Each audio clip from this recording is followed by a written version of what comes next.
Бараме правда, бараме одговорност од институциите за нашите деца кои загинаа во дискотеката Пулс во Кочани. Ова е само почеток на нашата борба. Ќе се гледаме и на други места. Порачаа семејствата на 62 загинати млади луѓе на 16 март од паркот на Револуцијата во Кочани, кој денеска го имаа четвртиот протестен марш.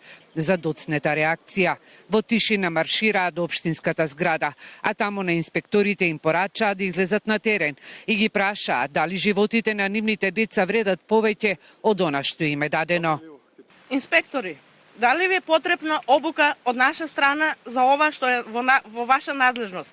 Да ве прашаме, дали вашето столче во канцеларијата ви е толку удобно што работата на терен ви е заборавена? Или пак ќе излезете со полни торби, гардероба од споредна врата. Секој што работи ќе ви даде мито, ќе ве носат на ручици и случајно ќе заборавите контролата на нивната работа.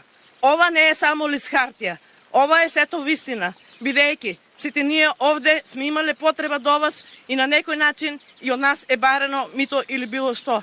Со сликите на своите деца кренати кон полициската станица во Кочани, праша и кои се надлежни за безбедноста, но и како што рекоа дали имаат доблест да си ја признаат својата вина. Посочија дека секоја недела нивниот марш е уредно пријавен во МВР, болница и пожарна.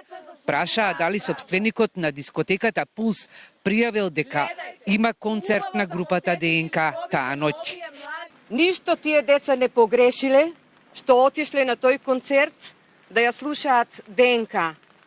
Но, за жал, не знаеле како функционираат работите во така наречената дискотека, односно шталата на смртта.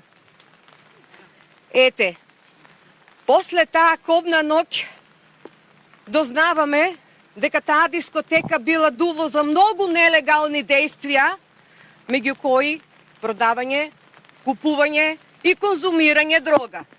Само се ставете 5 минути во наша кожа. Може би други ве амнестирале, ама ние не.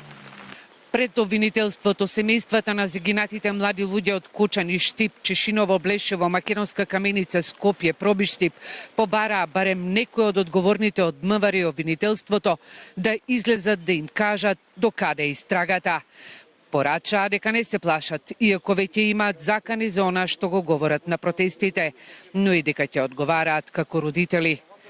А еве, ние како мајки, жени, не се плашиме да ви поставиме прашање. Дајте ни одговори. Не се плашиме и ако не притворат. Не се плашам и од тоа. И да ме затворат. Еве, ќе стојам право, мирно пред вас. Сакам лично да ми одговорите. Јас не сум насилна. Јас сакам вие да ми одговорите. А зашто мислите дека ќе ве притворат? Па, не знам.